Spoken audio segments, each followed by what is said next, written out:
بسم الله الرحمن الرحيم الحمد لله رب العالمين والصلاة والسلام على نبينا محمد وعلى آله وأصحابه وسلم تسليما مزيدا ثم أما بعد إخوة الكرام السلام عليكم ورحمة الله وبركاته إخوة الكرام إن شاء الله nous allons بعد الكلمات en quelques petites paroles bien aborder إن شاء الله une petite réflexion rapide sur l'importance qu'a le mu'min al-muslim bien il doit avoir par rapport à notamment يعني صلاة العصر vous savez la sourate bien du temps فلما كان كمال الإنسان إنما هو بالعلم النافع والعمل الصالح وهما الهدى ودين الحق وبتكميله لغيره في هذين الأمرين. Vous savez, l'être humain tel que l'on est nous, bien on a tendance à oublier à quel point bien ce qui va faire la perfection de la personne, la perfection de l'être humain dans ce bas monde, le fait qu'il va vivre une vie bonne, bien, surtout vis-à-vis d'Allah subhanahu wa ta'ala, c'est lorsqu'il va réunir deux principaux fondements, deux grandes bases, deux grandes directives. Qu'est-elle? Eh bien le fait qu'il va réunir al-ilm nafi', la science bénéfique, wal-amal salih, et avec cela, eh bien, les bonnes œuvres. Bahuma, ces deux choses, qu'est-ce qu'elles constituent? Qu'est-ce que constitue pour le croyant al-mu'min al-ilm nafi' wal-amal salih? Tu sais, la science utile et la bonne œuvre. Eh bien, tu sais que beaucoup de musulmans, beaucoup de gens, eh bien, ils sont musulmans, mais pourtant, dans leur vie au quotidien, il y a énormément de choses qui peuvent les éloigner d'Allah subhanahu wa ta'ala. Qui peut les éloigner d'Allah azza wa jal. Quelles sont les raisons de cela? Comment un être humain, lorsqu'il adore Allah azza wa jal, lorsqu'il reconnaît Allah subhanahu wa ta'ala, il peut être quand même éloigné d'Allah? Eh bien, il est éloigné en conséquence de sa connaissance, al-ilm. Est-ce que cette science, ilmuhu, est-ce que sa science, elle est nafi' ou pas? Est-ce qu'elle est utile ou pas? Wal amal salih, et la bonne œuvre. Parce que tu sais que tu peux avoir une science qui t'est inutile. Tu sais que tu peux avoir une science qui ne te rapproche pas d'Allah subhanahu wa ta'ala. Tu sais que tu peux faire des œuvres, al-a'mal, qui ne sont pas acceptées par Allah subhanahu wa ta'ala. Donc, le fait d'avoir l'ilm nafi' wal amal salih, ces deux choses sont les fondements, les piliers, les bases qui vont constituer un des grands rappels parmi les grands rappels que tu retrouves dans quoi? Ces deux ordres, al-ilm nafi' wa al-amal salih. Les ulama t'ont même expliqué à travers un autre verset. Huwa alladhi arsala rasulahu bil huda wa dinil haqq liyudhhirahu ala dini kullih wa kafa billahi shahidan. Les ulama de tafsir, qu'est-ce qu'ils te disent? Ils te disent al-huda fi hadhihi al-ayah, al-huda al-ilm nafi' wa din al-haqq al-amal salih. Tu vois? Allah Jalla fi'ala te dit dans ce verset, certes nous avons, c'est lui qui a envoyé, donc Allah Azza wa Jalla, c'est lui qui a envoyé donc son prophète avec al-huda, la guidance, wa din al-haqq, la religion de vérité, afin que celle-ci soit au-dessus de toutes. Eh bien les ulama te disent, al-huda dans ce verset, c'est la science utile. Wa din al-haqq, eh bien c'est la religion de vérité, c'est quoi? Al-amal salih. Parce que tu sais que, subhanallah, les ulama nous rappellent tellement à quel point que la science que le prophète avec lequel le prophète est venu, c'est une science qui t'apporte le bonheur de ce bas monde et de l'au-delà. Que sans la venue de la science utile, tu serais perdu et égaré. Que sans la venue de la science utile, tu ne pourrais pas accéder au paradis, subhanallah. Hadim, c'est énorme, cette responsabilité. Et c'est pour cela que les ulama, les musulmans, ils sont tous unanimes pour dire que cette sourate, elle te rappelle ses fondements. Laquelle? Wal asr, innal insana lafi khusr. إلا الذين آمنوا وعملوا الصالحات وتواصوا بالحق وتواصوا بالصبر. Les ulama ils te disent cette sourate elle te rappelle ses fondements. Quels fondements? Ils te disent أن كل أحد خاسر إلا من كمل قوته العلمية بالإيمان وقوته العملية بالعمل الصالح. L'être humain n'aura jamais parachevé sa personne, n'aura jamais parachevé son adoration d'Allah Azza wa Jal tant qu'il n'aura pas mis l'essentiel qu'il faut qu'il sache dans la science utile et l'essentiel de ce qu'il faut qu'il fasse dans les bonnes œuvres. Tant qu'il n'aura pas agi et n'aura pas fait ces deux choses-là, eh bien, subhanallah, l'être humain ne sera pas complet, ne sera pas parfait. Et il sera voué à quoi? À la perdition, à la perte. Il sera voué à sa perte. Puisqu'Allah te dit par le temps, certes l'être humain est voué à sa perte. Cela veut dire l'ensemble à la base des êtres humains sont voués à leur perte. À la base, l'être humain il est voué à sa perte. Mais Allah t'a donné une condition. Il t'a dit en dehors de ceux qui ont la foi et qui font des bonnes œuvres, qui se recommandent mutuellement la vérité et qui se recommandent mutuellement la patience. Voilà ceux qui vont être protégés, sauvés. Tu vois, subhanallah, mais combien de personnes, combien de gens ne s'arrêtent pas en fait à l'importance de ces sujets. Au point qu'Ibn Taymiyyah il te disait al-ilm nafi', la science utile, elle est plus importante pour l'être humain que le fait qu'il mange et qu'il boit. Tu as vu la réflexion ou pas? Il t'a dit, Ibn Taymiyyah il te dit quoi? Il te dit al-ilm nafi', al-ilm, l'insan pour la personne, la science, il te dit elle est plus importante pour lui que le fait qu'il mange et qu'il boit. Après les gens lui ont dit comment c'est possible? Puisque manger, boire et tout, c'est nécessaire pour qu'ils vivent. Et qu'est-ce que la science peut être plus importante que cela? Parce qu'il dit, parce que la nourriture, l'être humain, il n'en a besoin qu'une fois ou deux dans la journée. Je ne parle pas de ceux qui, vous voyez, les jeunes et tout, qui doivent manger plusieurs repas par jour, des goûters, des trucs, je ne parle pas de ça. Je parle de quelqu'un qui mange normalement. Il va se contenter de 2 repas, maximum, allez s'il veut, il va rajouter un repas le soir. Et encore, certains n'avaient pas cela. Eh bien lui, il te dit, normalement, l'être humain, il a besoin de 2 repas. Pour vivre, il a besoin un ou 2 repas dans la journée pour vivre. Il dit, mais par contre, la science, il en a besoin tout le temps, à tout moment, à tout instant, il a besoin de l'ilm. Donc la science devient plus importante pour lui que de se nourrir.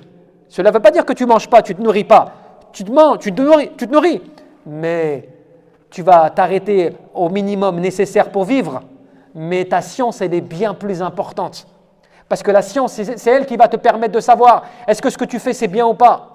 Est-ce que ce que tu manges, c'est halal ou pas? Est-ce que tes œuvres elles sont acceptées par Allah ou pas? Est-ce que tu sais quelle est la voie qui va t'emmener au paradis? Est-ce que tu connais la voie qui va te protéger de l'enfer? Est-ce que tu connais les voies qui vont te protéger du shirk billah, du polythéisme? Le fait que tu ne vas rien associer à Allah subhanahu wa ta'ala dans ton adoration. Ça, il faut de la connaissance. Il faut du ilm. C'est pour cela que les ulama, ils te disent à quel point cela c'est fondamental. Et eux, ils te disent même à cela, ils te disent وَكَمَّلَ يعني غَيْرَهُ بِالتَّوْسِيَةِ بِالْحَقِّ وَالصَّبْرِ عَلَيْهِ. Et il va compléter cette science utile et ces bonnes œuvres avec quoi? Le fait qu'il va recommander la vérité et recommander la patience. Parce que les ulama te disent في هذه السورة, dans cette surah, il y a الدعوة إلى الله, il y a le prêche Allah subhanahu wa ta'ala, puisque tu recommandes la vérité, tu recommandes la patience. الصبر على أضافه, il y a le fait que tu vas patienter aux conséquences de la da'wah. Et aussi, معرفة الله ومعرفة النبي, le fait de connaître Allah, le fait de connaître son prophète, parce que cela va se mettre en application grâce à la science. Et ils te disent فالحق هو الإيمان والعمل. C'est quoi la vérité dans ce verset? C'est quoi le haqq? Ils te disent, eh bien, la vérité, eh bien, c'est la foi en Allah subhanahu wa ta'ala, et c'est les œuvres, c'est les actions.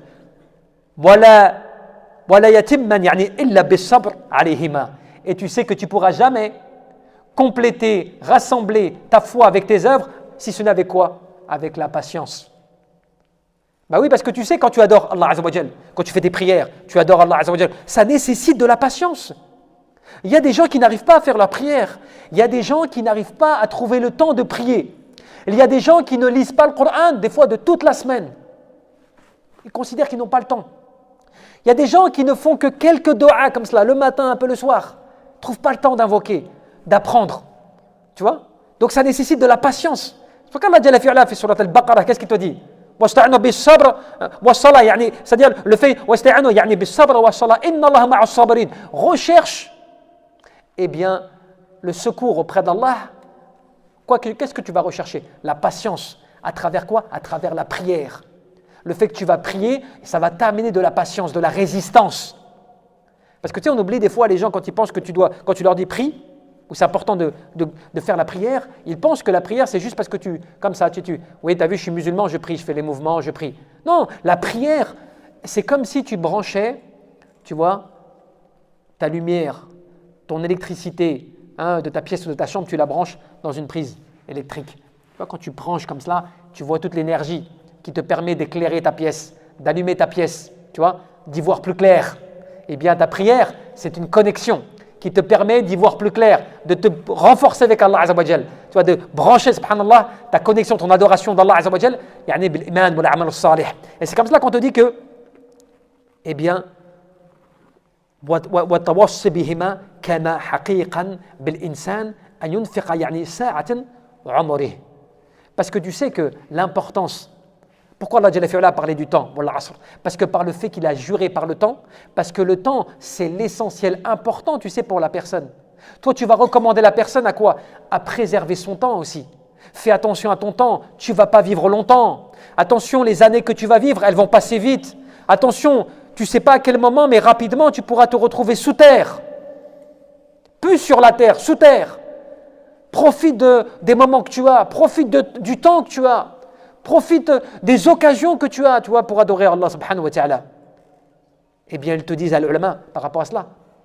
Cette sourate-là, comme le disait l'imam al-Shafi'i, rahmatullah alayh, te disait, cette sourate-là, si elle n'avait été révélée, que cette sourate, Allah Jalla fi'ala aurait révélé que cette sourate, la kafathum, elle aurait suffi pour eux. On a été étonnés, les gens se sont étonnés à la parole d'imam Shafi'i. Comment? Si tu dis que si Allah Jalla fi'ala n'avait révélé que cette sourate, Surat al-Asr, elle aurait suffi pour les gens? Oui, parce qu'elle contient l'essentiel.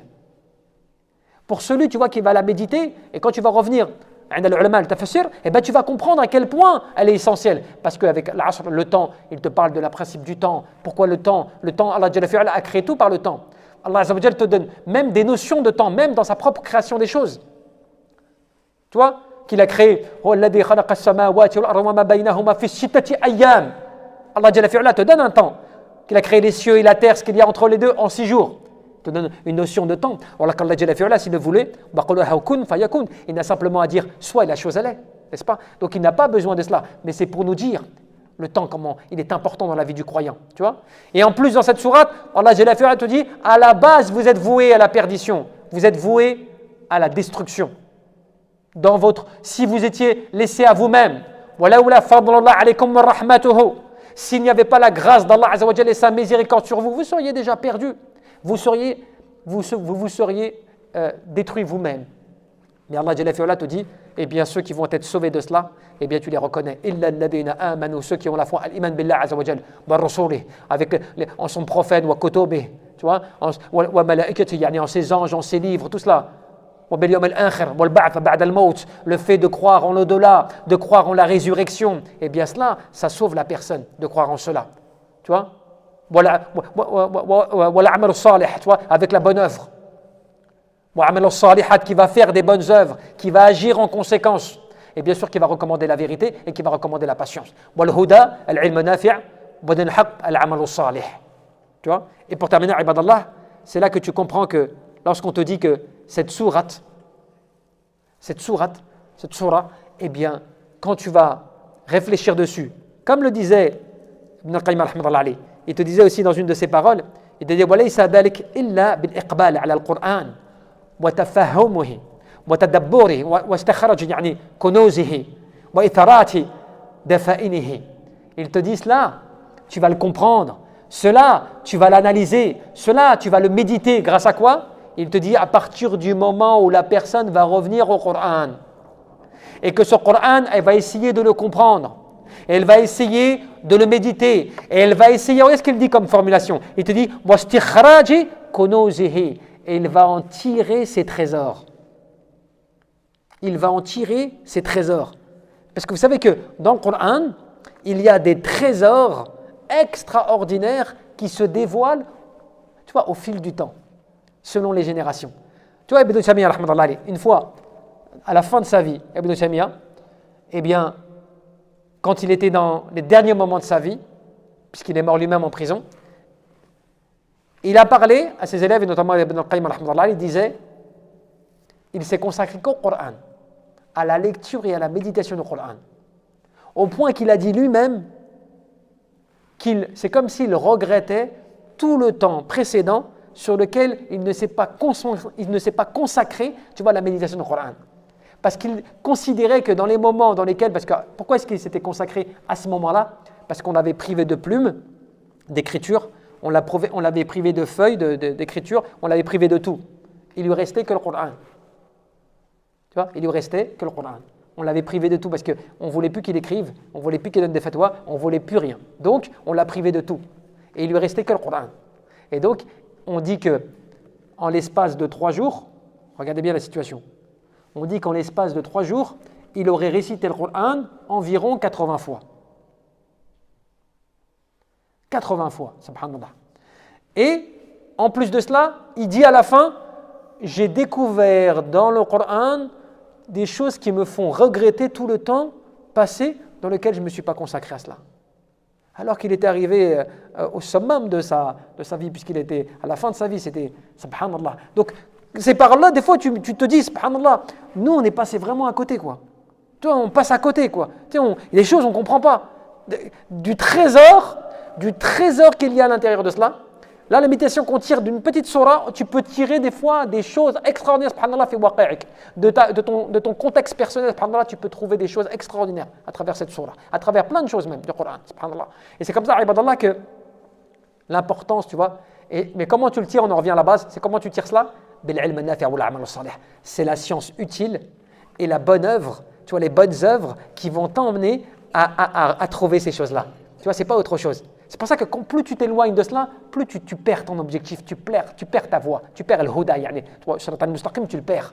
Parce que tu t'éloignes de l'essentiel. C'est quoi? Al-ilm nafi' wal 'amal salih. Wal-ilm nafi', disait Ahmed al-ulama, il disait al-ilm nafi' ma ja'a bihi ar-rasul alayhi sallam. C'est ce avec quoi est venu le prophète. Il n'y a rien d'autre. La science ultime, c'est cela. Je ne parle pas de la science, il y en a al-ilm, ad-dunawiya, la science mondaine. Bien sûr qu'elle est importante pour des choses mondaines.